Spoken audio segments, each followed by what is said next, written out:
Hello and welcome to the Welborne Out and About series. I'm back here in Hampshire between the South Downs and Portsmouth coast to take a deeper delve into this next generation sustainable garden village. This will be a community for 15,000 people to work, live and play, which is made up of connected, energy-efficient homes and extensive accessible green spaces. And as part of this series, I will be talking to some of the house builders, partners and the Welborne team who are now on site bringing this vision into reality. And as part of this episode, I'm going to be talking key building developments and milestones, and I'm delighted to have with me Nem Lazarevic from Thakeham to discuss it in more detail. Nem, thank you for joining us today, and it's really exciting times on site here at Welborne, isn't it? Thank you, James. Yes, it is. It's really exciting to be working with Buckland in this joint venture. We're lifting the first timber frame of the development, and this will be the supporting structure of someone's home. As you can see today, we're standing on what will be the visitor centre foundations. It's the slab that's going in before the timber frames are landing imminently. It's a joint venture partnership with 3 developers working on site. How does that work, consulting with Buckland?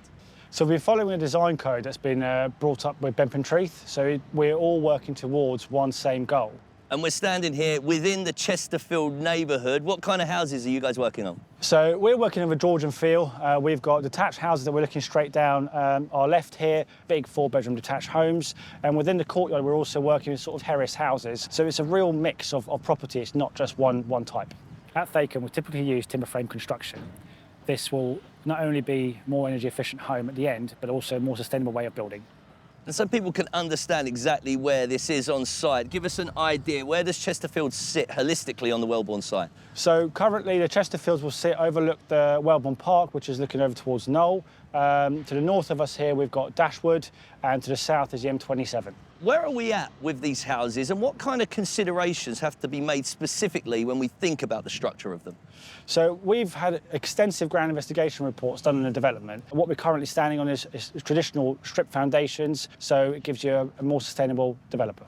No, that 75% of Welborne, including the gardens, will be accessible green spaces. What has to be taken into account for that? Are there guidelines that you have to follow as a developer? Yeah, and this development, again, I'll mention, is different to what we've had previously. Most of the front gardens are of a decent size. Then you've got the cycleway and the footpath, so you're not just opening a front door to a road or a footpath straight away. Sustainability is central to the concept of Welborne, and I know you guys at Thakeham follow suit. So tell us a little bit about the sustainability features of these houses you're building.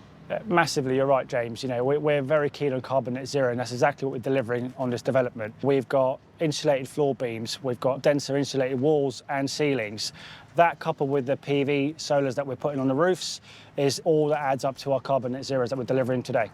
When it comes to timber frames, the envelope of the home is far more insulated than it is on a traditional build.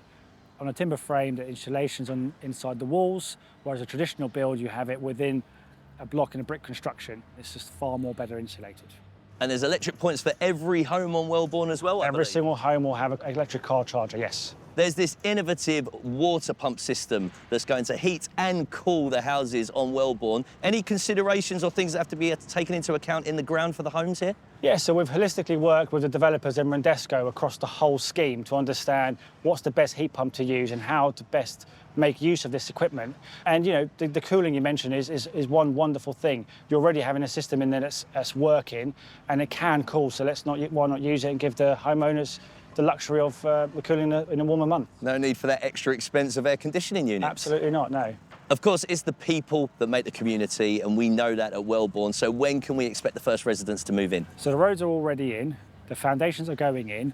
Once the timber frame is up, the roof goes on, windows, doors, the brickwork starts rising, and then we go with the internals. The tree line you can see behind us here is looking absolutely fantastic, and we're looking to welcome the first residents in the winter months. We cannot wait. Nem Lazarevic, it's been a pleasure to catch up on site. We look forward to coming back when the houses are up and we can take a look inside.